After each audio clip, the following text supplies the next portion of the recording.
I was sitting in a hotel room in Dallas when my phone lit up with a video from my cousin, Tiffany. I smiled, expecting a family update. But that smile died in seconds. The footage was shaky, but the audio was crystal clear. My father, Richard, was holding a beer, laughing. He said, "Gabrielle is like a stray dog. You feed it scraps of attention, and it buys you a new truck. It is pathetic." The camera panned to my mother and brother, both laughing in agreement. I didn't scream. I didn't cry. I stared at my reflection in the dark window, and I felt something inside me snap. Before I tell you exactly how I made them pay for that sentence, not with revenge, but with the IRS, drop a comment and let me know where you're watching from and what time it is for you right now. I want to see how far this story travels. I didn't confront them immediately. That would have been too messy, too emotional. I waited exactly 48 hours. It was my parents' 30th wedding anniversary. They were celebrating at the Monarch, the most expensive steakhouse in Dallas. I had promised to pay for the entire evening as my gift to them. A gift for the people who called me a stray dog behind my back. I wasn't at the dinner. I was sitting on my couch in my quiet apartment, watching my banking app like a hawk. At 9:30, the notification finally appeared. Pending transaction. $1,200. They had ordered the vintage wine. They had ordered the Wagyu steaks. They were celebrating their marriage on my dime, probably laughing about how easy it was to manipulate me. My thumb hovered over the screen. I didn't feel guilty. I didn't feel sad. I felt precise. I tapped the button that said lock card. Then, just to be thorough, I reported it as lost. 3 minutes later, my phone lit up. It was my mother. "Cynthia." I let it ring. Then it rang again. Then came the text. "Card declined. Embarrassing. Fix this now." I didn't fix it. I typed out one reply, ensuring every word landed like a hammer. The stray dog stopped barking. "Pay for your own food." Then I turned my phone off. In the silence that followed, I sat there and asked myself the question everyone else is probably asking. Why did I stay for so long? Why did I buy my father an $80,000 truck? Why did I fund my mother's country club lifestyle while I drove a 6-year-old Honda? It wasn't because I was stupid. It was because I was trained. There is a psychological concept called learned helplessness. It is when you are conditioned to believe you have no control over your situation. So you stop trying to escape. You accept the pain because you think it is the only way to survive. My family didn't just wake up one day and decide to use me. They groomed me for this. I remembered being 7 years old. I had cleaned the entire kitchen, scrubbing the floors until my knees were bruised, just because I wanted my father to look at me with something other than indifference. When he came home, he didn't smile. He didn't say thank you. He just stepped over me and said, "You missed a spot." I learned a lesson that day that stuck with me for 22 years. I learned that love wasn't something you were given freely. It was something you rented. It was a transaction. If I was useful, I was safe. If I paid, I was allowed to sit at the table. If I stopped paying, I was nothing. But sitting there in the dark, watching the city lights of Dallas, the spell finally broke. I realized they didn't despise me because I was a burden. They despised me because they needed me. And they hated that dependency. That video wasn't just a cruel joke. It was the truth they only spoke in private. But the training was over. The dog was off the leash. And I was never paying for another steak dinner as long as I lived. I opened my laptop. If I was going to be the villain in their story, I needed to be absolutely certain I was the hero in mine. I needed to see the numbers in black and white. I pulled up my banking history, going back 5 years. I created a new spreadsheet and titled it The Cost of Admission. First, there was the truck. 2 years ago, my father, Richard, called me, groaning in pain. He said his old sedan was destroying his lumbar spine. He needed a truck. Something with specialized seats and suspension. He made it sound like a medical necessity. I bought him a Ford F-150 Limited. $80,000. It wasn't a work truck. It was a luxury vehicle with massaging leather seats and a panoramic sunroof. He drove it to the golf course, while I drove my 6-year-old Honda Civic with a cracked bumper to work every single day. Then, there was Brandon. My brother called me in the middle of the night 18 months ago. Sobbing. He said he had made a bad investment. He said people were going to hurt him. It wasn't an investment. It was sports betting. He owed $50,000 to people who didn't send overdue notices in the mail. I drained my entire savings account to wire him the money because I was terrified for his safety. 2 weeks later, he posted a photo on Instagram from a VIP table in Las Vegas. He hadn't learned a lesson. He had learned that his sister was a bottomless safety net. And finally, my mother, Cynthia. The maintenance costs of being Cynthia were staggering. It wasn't just the country club fees or the designer handbags she claimed were gifts from her husband. It was the medical procedures. A deviated septum that was actually a nose job. A dermatology treatment that was actually thousands of dollars in fillers and Botox. She spent my salary trying to look like the wealthy woman she pretended to be. While I shopped at discount grocery stores and hadn't taken a vacation in 4 years, I stared at the total at the bottom of the spreadsheet. $250,000. $250,000. That was the price I had paid to be part of this family. That was the cost of the scraps of affection they threw my way. I looked around my apartment. It was clean, but it was small. My furniture was second-hand. I worked 60-hour weeks in medical sales, driving hundreds of miles a week, eating sandwiches in my car, exhausting myself to fund their delusions of grandeur. They weren't struggling. They were parasites. And I wasn't a generous daughter. I was a host.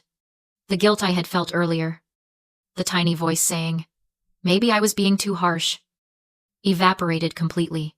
I didn't owe them an explanation. I didn't owe them a transition period. I owed them exactly what they had given me. Nothing. I closed the laptop. The spreadsheet was saved. It wasn't just a record of the past. It was ammunition for the war that I knew was coming. Because parasites don't just detach quietly when you cut off the blood supply. They fight to reattach. And they were about to get very, very hungry. I thought cutting them off would be the end. I thought they would be embarrassed. Maybe even ashamed. I was naive. When you take away a parasite's food source, it doesn't apologize. It attacks. 3 days after I cut the money, my brother Brandon launched the offensive. It started on Facebook. He posted a video. Tears streaming down his face, tears I knew were fake because I had seen him practice them in the mirror when we were kids to get out of trouble. I didn't want to do this, he said to the camera, voice trembling. But my sister, Gabrielle, has abandoned our sick parents. She stole their retirement savings to fund a secret drug habit. And now she's cut them off. We're about to be homeless because of her greed. It was a lie so audacious, it took my breath away. But the internet didn't care about truth. It cared about drama. Within hours, my phone was exploding. Relatives I hadn't spoken to in years were messaging me, calling me a monster. Members of my parents' church were leaving voicemails, praying for my soul and demanding I return the stolen money. Then came the call from my boss. Gabrielle, she said, her voice tight. We've received some disturbing emails about your conduct. Clients are asking questions. We need you to come in tomorrow to discuss your future with the company. I sat on my floor, knees pulled to my chest, feeling the walls closing in. This was the smear campaign. They were willing to burn my entire life to the ground just to force me back into submission. They wanted me broken, unemployed, and desperate. So I would have no choice but to crawl back to them.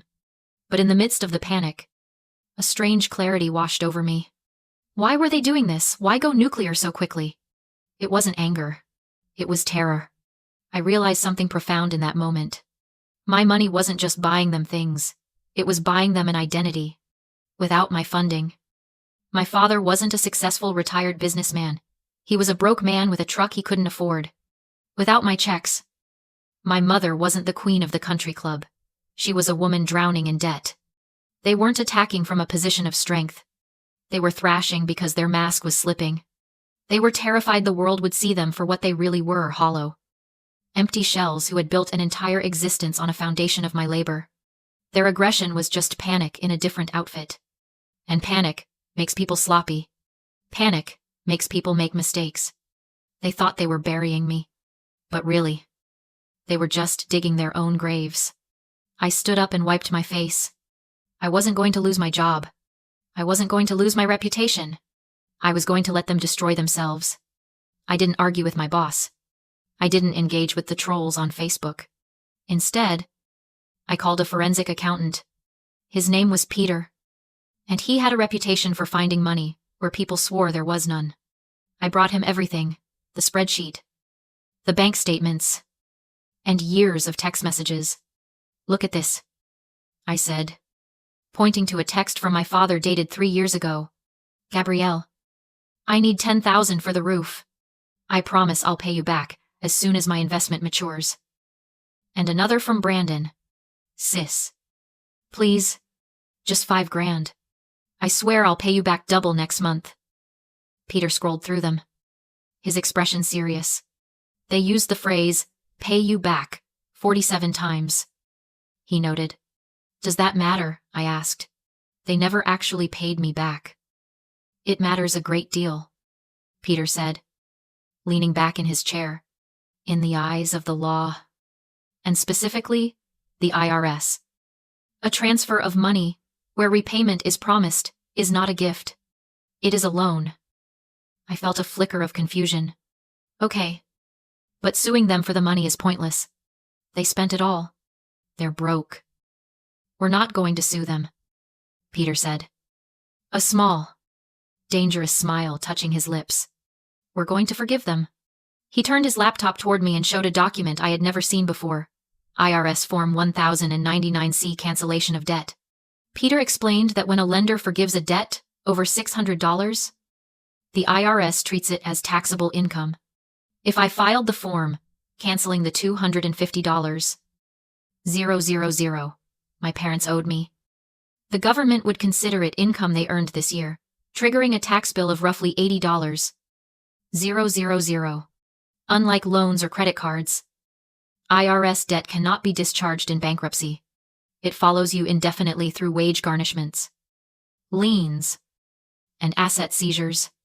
It was a nuclear option. Not just recovering my money, but making them accountable for every dollar they had taken. Do it, I said. File the forms.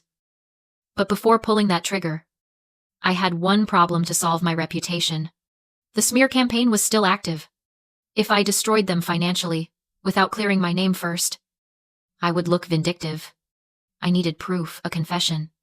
I texted my brother Brandon and pretended to surrender, asking to meet and discuss a payment plan. He agreed instantly. At the cafe, I played defeated. He played confident. He admitted everything: lying about drugs, inventing theft, manipulating public sympathy, and using blackmail to force more money. He openly stated that truth didn't matter, as long as they controlled the narrative. What he didn't realize was that Texas is a one-party consent state. When I revealed I had recorded the entire conversation and already shared it with family, church leaders, and my employer, his confidence collapsed. His phone started vibrating nonstop. The smear campaign died on the spot. My name was cleared. 2 weeks later, at Thanksgiving, a courier delivered certified mail to my parents' dinner table. Inside were multiple copies of IRS Form 1099-C, along with a letter from my accountant explaining that the forgiven $250, 000, was now taxable income due immediately. They understood then. You can bully family. You cannot bully the federal government. Within 6 months, their house was sold under pressure to cover the tax bill. Status vanished. Friends disappeared. My brother failed to escape through bankruptcy. And for the first time in my adult life, my savings grew in silence. I didn't hate them. I just stopped paying the price of their love. If you are the bank for people who don't respect you, close the account. Buying love is just paying for your own abuse.